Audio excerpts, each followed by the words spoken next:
1 Pedro,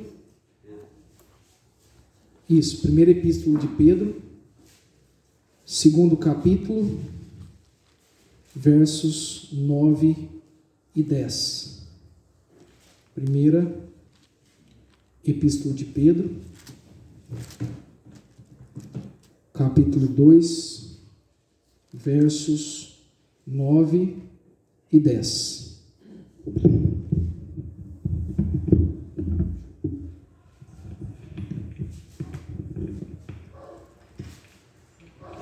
Primeira epístola de Pedro, capítulo 2, versos 9 e 10. Vamos fazer juntos essa leitura? Diz assim a palavra do Senhor. Vamos fazer em uníssono essa leitura. Vós, porém, sois raça eleita, sacerdócio real, nação santa, povo de propriedade exclusiva de Deus, a fim de proclamardes as virtudes daquele que vos chamou das trevas para a sua maravilhosa luz. Pai, que antes não erais povos, mas agora sois povo de Deus, que não tinhais alcançado misericórdia, mas agora alcançastes misericórdia. amém. Pai, nós mais uma vez estamos na Tua presença, Tua palavra foi lida. Pedimos a Deus que o Senhor aplique nos nossos corações. Amém. Que o Teu Espírito Santo abra o nosso entendimento, que o Senhor, ó Deus, não permita que nada afaste a nossa atenção e os nossos olhos para a Tua palavra. E, ó Deus, que ela caia solo fértil e produza frutos para o Senhor, Pai, para a honra e glória do Teu nome, em nome de Jesus. Amém. Amém. Irmãos, domingo passado foi comemorado pela Missão Portas Abertas, na verdade foi celebrado o DIP, que é o Dia da Igreja Perseguida. Então, centenas de igrejas no Brasil se reuniram para cultuar ao Senhor e orar, clamar por aqueles cristãos que estão sendo perseguidos por conta do Evangelho. E alguns dados me chamaram muita atenção.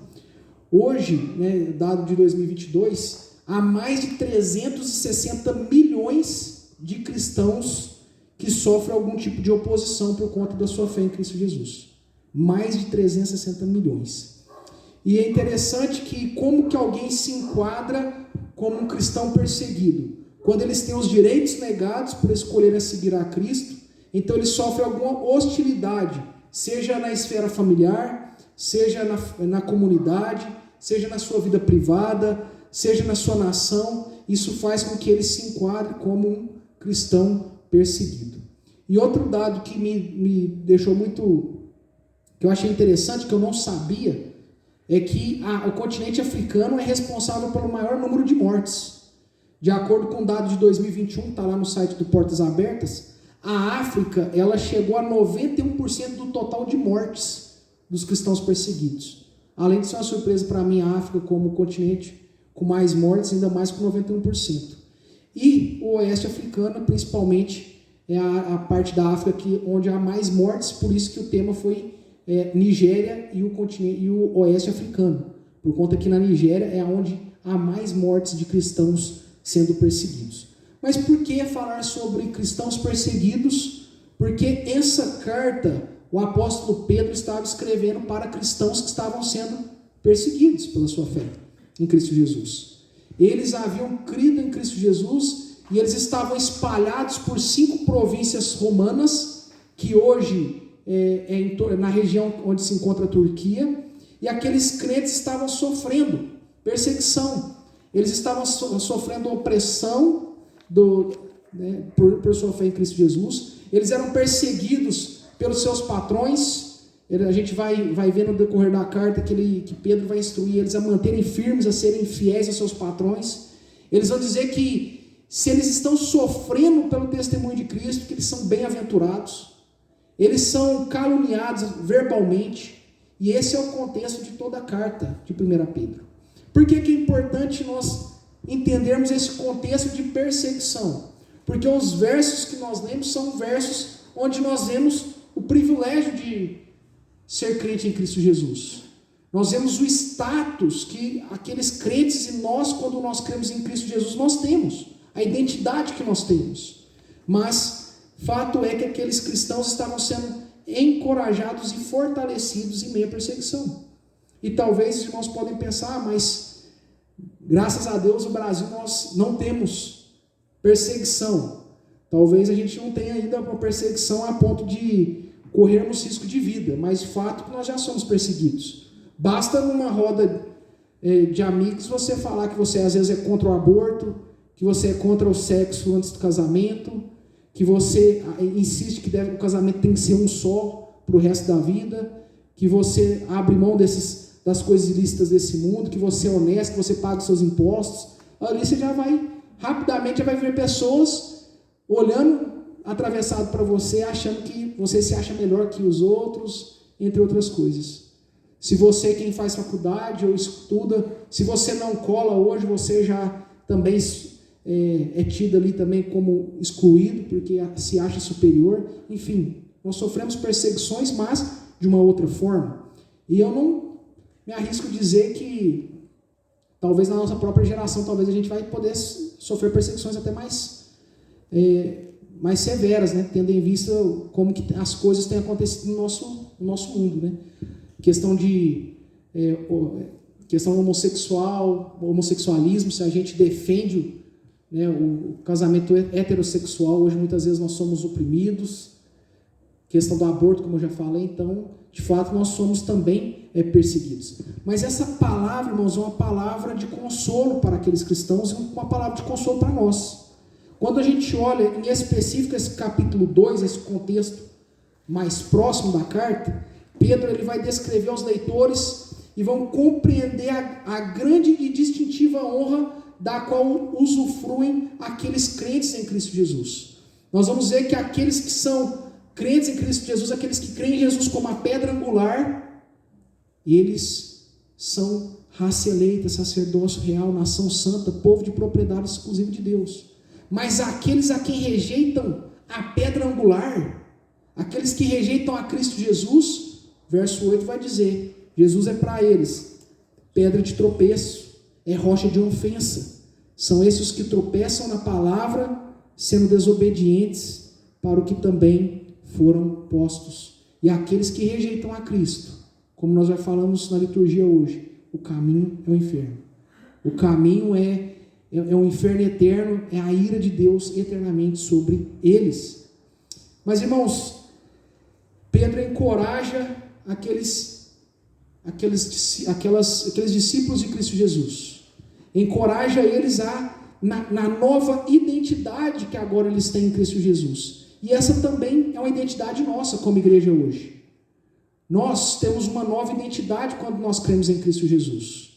Nós, de filhos da ira, nós agora somos filhos do amor de Deus. Nós agora podemos chamar Deus de Pai. E nós temos uma nova identidade. Agora nós somos raça eleita. Agora nós somos sacerdócio real, nação santa.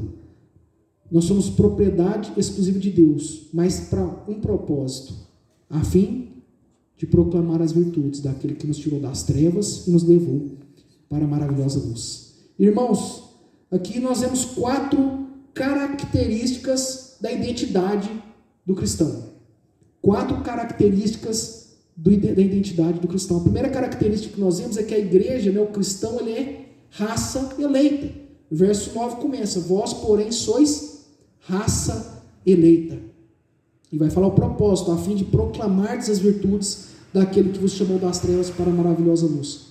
Irmãos, é interessante que o verso 9 que nós lemos fala assim, vós, porém. Vós, porém, está antagonizando com o verso anterior, como eu já tinha dito.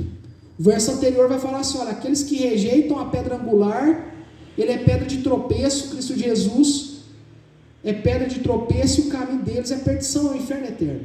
Mas vós, que agora estão recebendo essa carta, vós sois raça eleita. Vocês têm um ancestral em comum. Quando nós falamos em raça, nós entendemos como a raça vem de um ancestral em comum.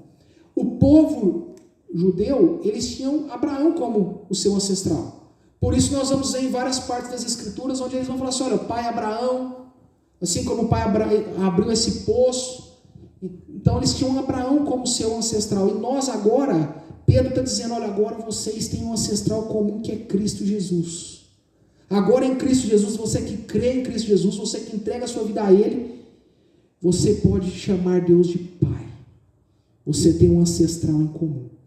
Pedro, nessa porção, ele usa de uma profecia do Antigo Testamento, porque eles possivelmente já conheciam, e ele fala sobre a identidade da igreja. E essa profecia está em Isaías 43, 20 e 21, que vai dizer assim, ó, ao meu povo, ao meu escolhido, ao povo que formei para mim, para celebrar o meu louvor.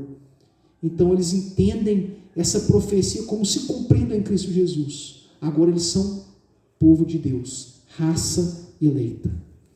Mas irmãos, quando nós falamos sobre eleitos ali, já não foi a primeira vez que Pedro usou eleitos na sua carta.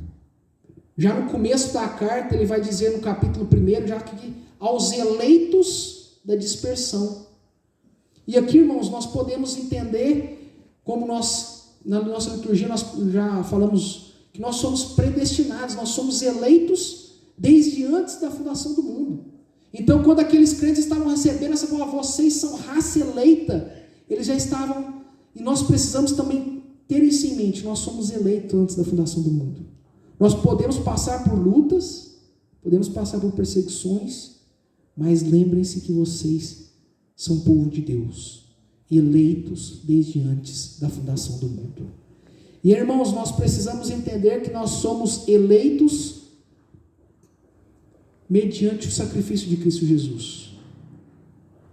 Não é mediante imagens, não é mediante homens, mas nós somos salvos unicamente por intermédio de Cristo Jesus. E meus irmãos, nós precisamos entender que quando o Senhor escolheu Israel no Antigo Testamento, Ele não escolheu Israel porque ele era um grande povo. Ele não escolheu Israel porque o povo era um povo forte. Mas Deus escolheu Israel porque Ele o amou Israel. Ele escolheu Israel e eles foram o que foram pela graça de Deus. E assim também, irmãos, Deus nos escolheu não é porque nós somos fortes, porque nós somos bonitos, e olha que nós somos bonitos, a nossa igreja é uma igreja muito bonita, mas não foi porque nós somos bonitos, mas foi mediante o amor e a graça de Deus. Nós somos eleitos mediante a graça de Cristo. Não tem coisas boas em nós, não é que Deus já olhou e falou assim, olha, o Paulo vai fazer coisas boas e eu vou eleger ele. Não. E não é porque você talvez pense que faz coisas boas que você é salvo, não. É unicamente pela graça e pelo amor de Deus, por meio de Cristo Jesus. E é isso que Jesus diz lá em João 15,16. Ele vai dizer, olha, não fostes vós que me escolhestes a mim, pelo contrário, antagonizando, pelo contrário, eu vos escolhi a vós outros. Irmãos, em meio a esse mundo que nós caminhamos, de dificuldades, de lutas, nós precisamos nos lembrar que nós somos raça eleita. Irmãos, eleitos em Cristo Jesus, não por méritos, mas mediante o sacrifício de Cristo Jesus. Como raça eleita, como povo eleito de Deus, nós somos predestinados desde antes da fundação do mundo, logo, nós não podemos perder a nossa salvação. E hoje, há muitas pessoas, muitos crentes, que têm medo de perder a sua salvação. Há muitas pessoas que dizem crer em Cristo Jesus, e elas acreditam nisso, mas quando elas cometem algum tipo de pecado, elas acreditam que estão perdendo a sua salvação. Mas irmãos, eleitos em Cristo Jesus, nós temos a segurança da vida eterna. Porque não é por nossos méritos, mas é por mérito de Cristo. Então, da mesma forma que nós não fizemos nada para merecer a salvação, não há nada que nós possamos fazer para perder a nossa salvação. E louvado seja Deus por isso. Porque se dependesse das nossas mãos, irmãos, estaríamos perdidos. Mas também, irmãos, como povo eleito, nós precisamos entender que nós não somos mais um povo étnico, como era no Antigo Testamento. Então, como povo eleito, como um só povo de Deus, nós precisamos interceder por aqueles que sofrem, uns pelos outros. intercedeu para aquelas pessoas que oprimem os cristãos. Porque aquelas pessoas oprimem os cristãos, irmãos, porque eles não conhecem a Cristo Jesus. As pessoas que muitas vezes nos injuram verbalmente, elas fazem isso porque elas não conhecem a Cristo Jesus. Nós precisamos orar para que as escamas dos olhos dessas pessoas também venham cair e proclamar as virtudes daquele que nos tirou das trevas e nos levou para a maravilhosa luz. Mas, irmãos, existe também uma segunda característica que Pedro fala para aqueles eleitos da dispersão e para nós hoje. Primeiramente, vocês são raça eleita. Mas em segundo lugar, ele vai dizer que aqueles irmãos são sacerdócio real. Verso 9 diz: vós, porém, sois raça eleita, sacerdócio real, a fim de proclamar as virtudes daquele que vos tirou das trevas e vos chamou para a maravilhosa luz. Pedro aqui, irmãos, ele fala que a identidade daqueles irmãos que, além de raça eleita, eles são sacerdotes reais. Irmãos, não é a primeira vez que Pedro fala sobre ser sacerdote no capítulo 2. Se os irmãos olharem no verso 5, Pedro já vai falar, olha, ser de sacerdócio santo. Ser de sacerdócio santo. Então, irmãos, aqui Pedro está dizendo, olha, vocês agora são sacerdotes. E não simplesmente qualquer tipo de sacerdócio, mas um sacerdócio real. Esse sacerdócio real, ele dá uma ideia de realeza.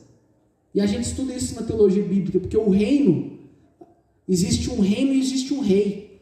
E esse rei é Cristo Jesus. Nós somos sacerdotes, mas nós somos sacerdotes do Rei dos Reis e do Senhor dos Senhores. E aqui Pedro, ele está falando e está citando uma profecia que foi profetizada lá por Zacarias, que vai dizer, olha, será revestido de glória, assentar-se-á no seu trono e dominará, e será sacerdote no seu trono. Uma profecia para Jesus. Ele será sacerdote no seu trono. E hoje, meus irmãos, Cristo Jesus está reinando à destra do Pai. Ele reina sobre esse mundo. Talvez aos nossos olhos nós podemos muitas vezes pensar, Senhor, como que pode o mundo estar caminhando dessa forma? Mas, irmãos, saibam de uma coisa. Cristo Jesus está reinando. Deus está reinando soberanamente. Não tem nada que foge do controle do nosso Deus. Jesus é rei, irmãos. E como que ele pode ser sacerdote? Como? Essa foi uma pergunta que foi considerada pelo autor dos Hebreus. E ele vai responder essa pergunta. Jesus, ele é sacerdote, mas não da ordem de Arão, como no Antigo Testamento eram os sacerdotes, mas Jesus é de um sacerdócio superior. Ele é da ordem de Melquisedeque, e ele vai se referir lá em Gênesis 14, quando Abraão presta o dízimo e Melquisedeque abençoa Abraão. E então ele vai dizer, olha, ele é da ordem de Melquisedeque, uma ordem superior. Uma vez que Abraão pediu para ser abençoado e deu o dízimo, Melquisedeque é superior. Então a ordem de Jesus ela é superior. E ele de fato veio da tribo de Judá. Por isso que a palavra de Deus nos fala, ele é o leão da tribo de Judá, que referencia a Jesus, o nosso rei. Mas, meus irmãos, essa união de reinado e sacerdote estava reservada para Cristo, que ao mesmo tempo que ele é rei, ele é o nosso sumo sacerdote. É ele que intercede junto ao Pai por nós. Mas é interessante quando a gente olha para a leitura, para o Antigo Testamento, que o sacerdote, ele era um homem que representava o povo e oferecia sacrifícios a Deus a fim de mediar essa relação do homem com Deus. O sacerdote tinha esse papel de mediar a relação. E no Antigo Testamento havia o santuário, e no santuário havia dois cômodos, o santo lugar e o santo dos santos. Apenas o sacerdote poderia entrar no santo lugar, não era qualquer um. Se ele entrasse lá, ele morreria. Apenas os sacerdotes podiam entrar no santo lugar. E no santo dos santos, ele era dividido por uma cortina de 27 a 30 centímetros. E no santo dos santos, apenas o sumo sacerdote poderia entrar lá dentro, uma vez ao ano. Porque se entrasse também, outras vezes, ou outra pessoa, ele morreria. Mas, meus irmãos, sabe o que Pedro está dizendo ali para aquele povo que estava sofrendo, e Ele está dizendo para nós hoje que nós somos sacerdotes reais.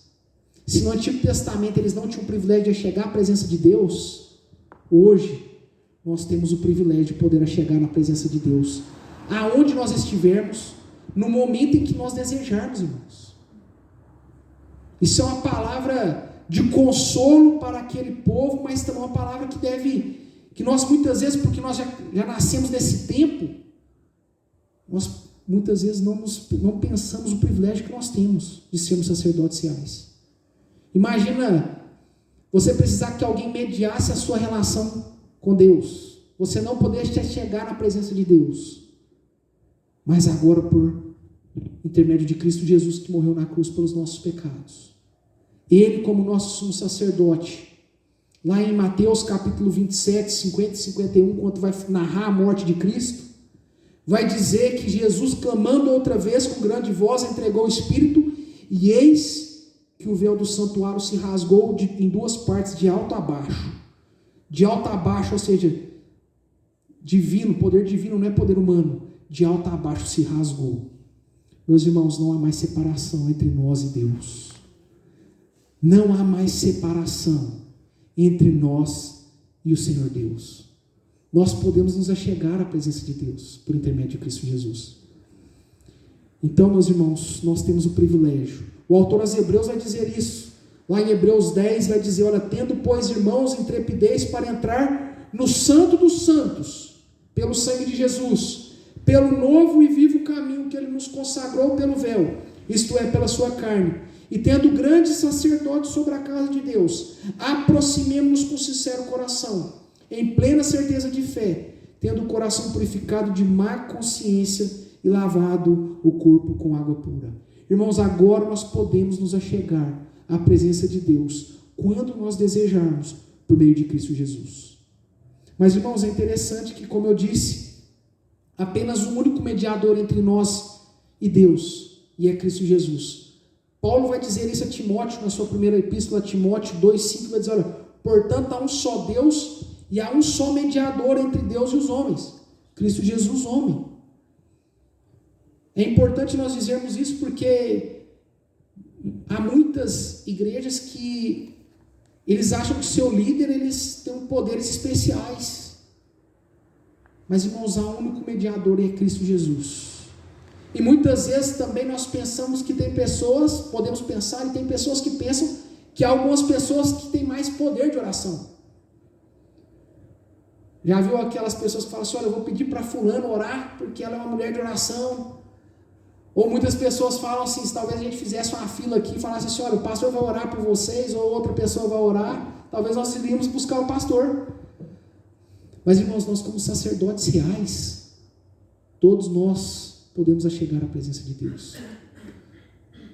Saiba que todas as suas orações são ouvidas por Deus. Todas as suas orações. Mas para isso nós precisamos orar. E a pergunta que nós temos que fazer para nós mesmos: nós temos o privilégio de ser sacerdócio real. Nós temos aproveitado dessa bênção? Fato é que o inimigo é muito astuto, irmãos. E esse mundo ativista que nós estamos vivendo, onde nós temos que estudar, trabalhar, nunca podemos parar de estudar, temos sempre que fazer uma pós-graduação, um mestrado, um doutorado, um pós-doutorado, redes sociais tomando nosso tempo, e nós temos nos afastado, temos perdido tempo com o Senhor.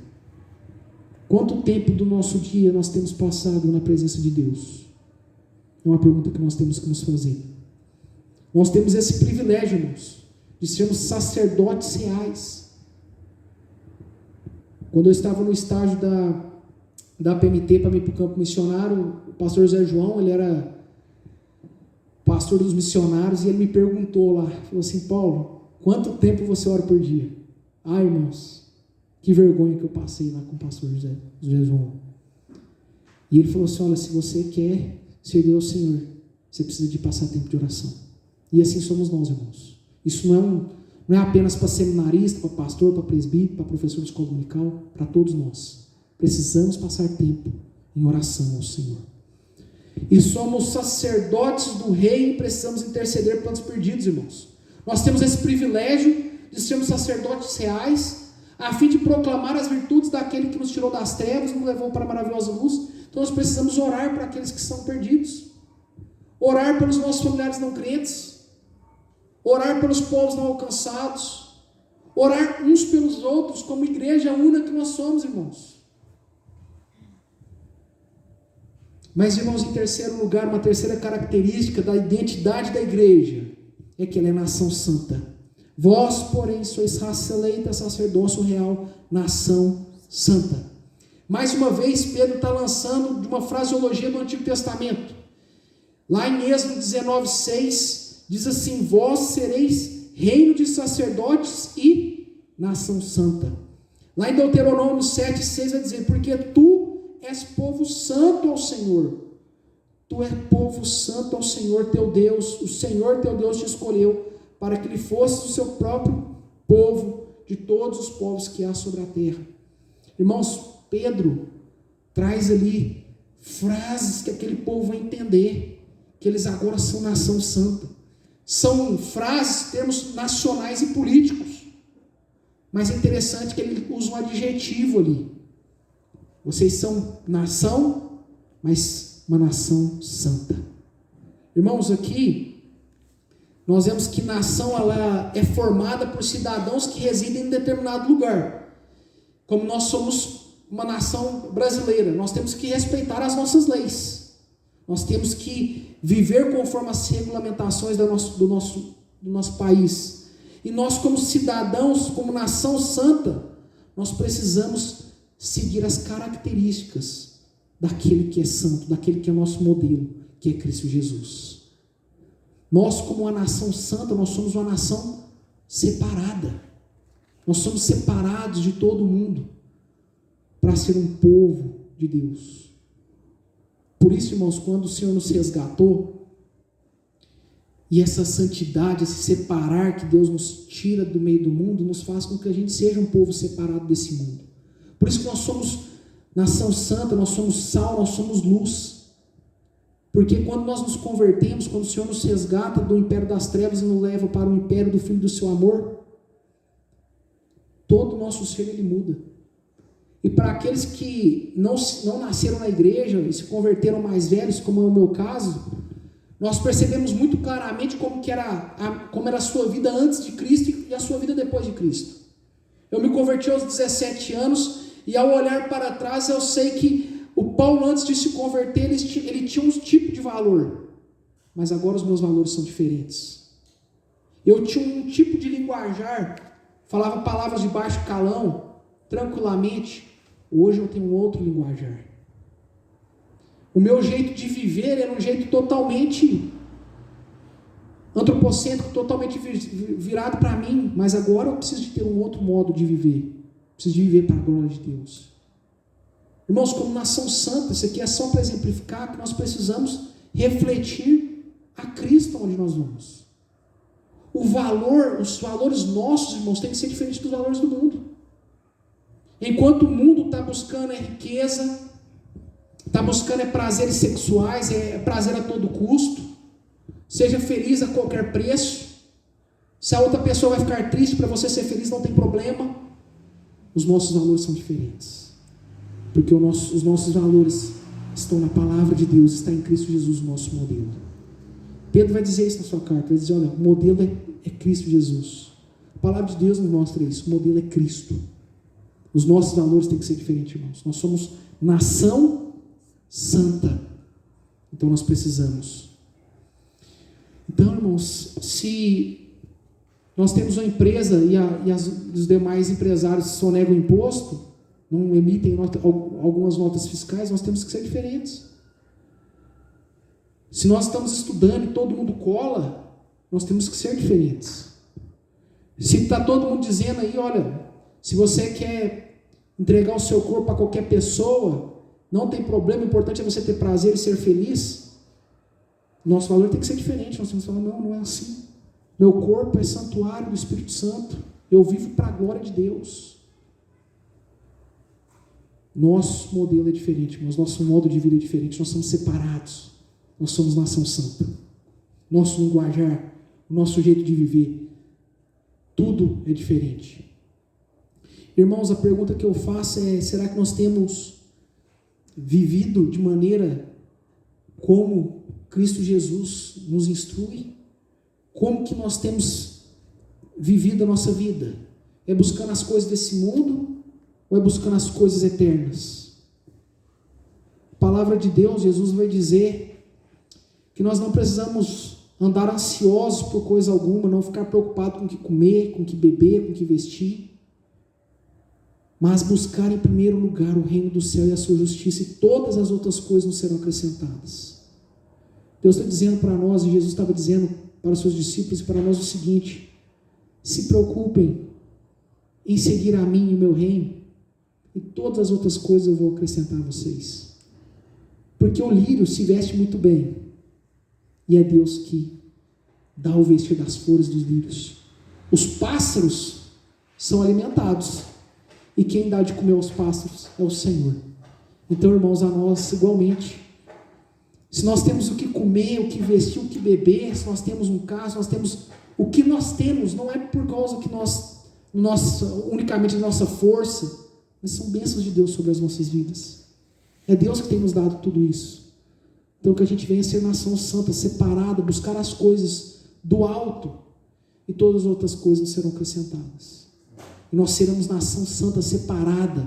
Aonde nós formos, as pessoas irão ver a glória de Deus. A luz, que é Cristo Jesus. O sal, que salga a terra, que dá sabor e que não permite que esse mundo fique inteiramente no maligno. Mas, irmãos, existe uma quarta característica da igreja, do cristão, que agora crê na pedra angular, que é Cristo Jesus. São raça eleita, sacerdócio real, nação santa, mas são povo de propriedade exclusiva de Deus, a fim de proclamar as virtudes. Irmãos, ao longo dos séculos, Deus tem tomado para si o seu próprio povo, e esse povo ele é diferente de todas as nações do mundo. Esse povo é um povo precioso aos olhos de Deus. Nós somos um povo que, separado por Deus, e que Deus ama cada um de nós. Por isso ele cuida de cada um de nós.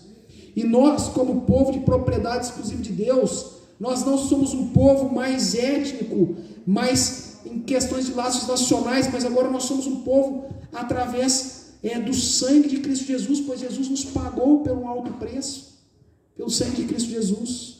Então aqui Pedro faz uma ligação de todas as outras características e diz assim: olha, vocês têm uma identidade da igreja. E ele amarra toda a identidade da igreja, dizendo: olha, vocês são raça eleita, sacerdócio real, povo de propriedade exclusiva de Deus. Vocês são povo de Deus. Irmãos, isso é uma palavra que traz segurança. Sabe por que o Senhor